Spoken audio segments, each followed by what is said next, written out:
Hey guys, how you doing? Hopefully you're doing okay. I'm going to start off by giving you an overview in regards to this case here. There is a link in the description if you'd like to go through things in full details.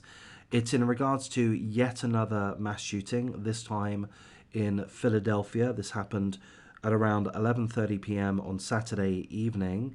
It's led to 3 people being dead, 11 people being wounded.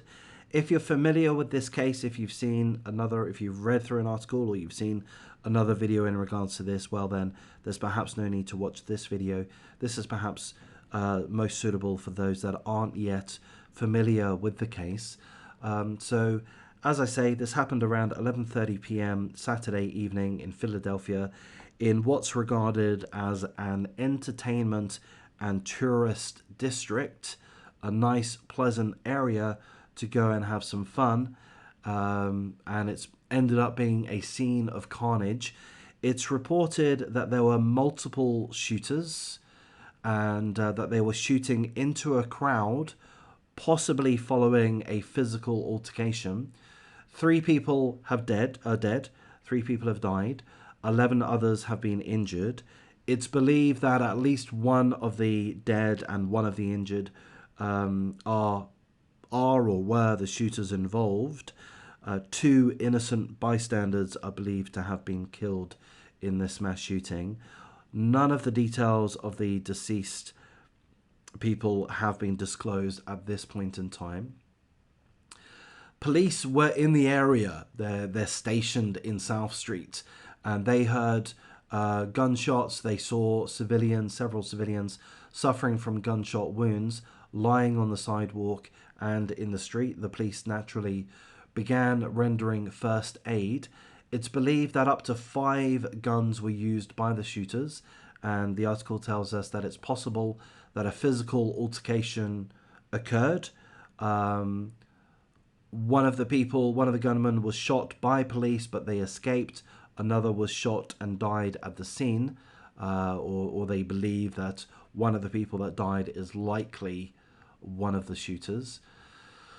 2 handguns were recovered at the scene, including one with an extended magazine, an extendo. No arrests have been made in connection with the shooting at this point. One officer saw a man firing a handgun into a large crowd, and that officer drew his weapon and fired several times towards the unknown male. It's believed that they struck that shooter, but that shooter managed to escape. The 3 people that were killed are aged 22, 27, and 34. The 11 injured range in age between 17 to 69 years of age, and some of those injured are in critical condition.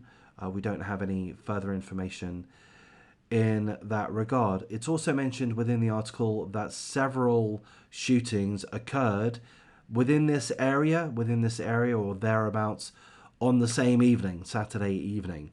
There's no idea whether or not those incidences were related, but seemingly multiple shooting incidences in Philadelphia, I believe in and around the South Street area, the entertainment and tourist district. Multiple shootings in the one evening. Police are offering a $20,000 reward for any information that leads to arrests. The identities of 2 men and 1 woman that have been killed have not yet been released. So that's really as much of the information within this article that I want to go through. There is more information talking about the general uptick in mass shootings that's occurred throughout America. There's been a real spike. I guess you can date that back to a couple of years. I believe I'm at least somewhat accurate in saying, but even just the last month or so, things have skyrocketed once more in regards to these mass shootings. So of course, full condolences to all of the victims and their families. We hope, we pray that those that are injured are able to make a full recovery, and of course we hope that justice is served, that there are leads that the other gunmen are found and face justice. Now, I'm going to say that I do hope that one of the 3 deceased, I do hope that one of them is one of the gunmen. for a couple of reasons, because that's what they deserve. They deserve to have their life taken away, but also because if the police have the body of what is one of the gunmen, then I would presume that that's going to be a pretty strong lead. I would hope that they're able to identify which gang that person, that gunman, is a part of. And I'm going to presume that this is gang related, which gang they're a part of, and then hopefully be able to trace things back from there.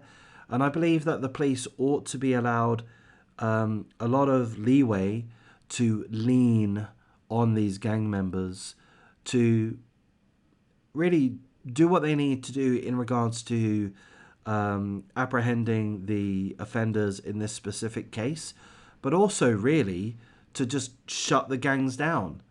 You know, in Brazil, I think I'm right in saying, and in certain nations, the Philippines as another example, I think I'm right in saying that the authorities are given a lot of leeway. And by leeway, what I really mean is that the police, certain factions within the police in certain countries, I believe Nigeria springs to mind too, the police are given basically a license to kill, effectively. They're given a license to kill, they're given a license to beat, shake down the offenders.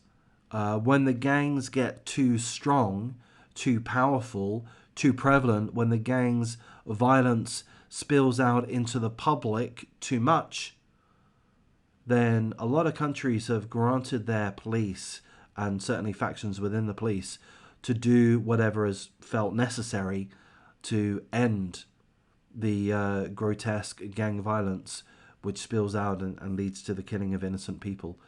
I kind of approve of that. You know, I'm not an expert. It's not something I've given a great deal of thought, but just on the surface of things, I want law and authority to work. Law and order. I want law and order to work. And law and order, for law and order to work, it needs to fight with fire. You know, it needs to fight fire with fire. It can't just be on the back foot constantly. And if these mass shootings are occurring, I'm sure there are multiple different motivations for mass shootings, but certainly a large proportion of the mass shootings are gang related. And with that, I feel that the police ought to combat that head on with a very strong approach, a very harsh approach. And if that leads to casualties, if that leads to gang members being incarcerated for extremely lengthy periods of time, I'm all for it, frankly.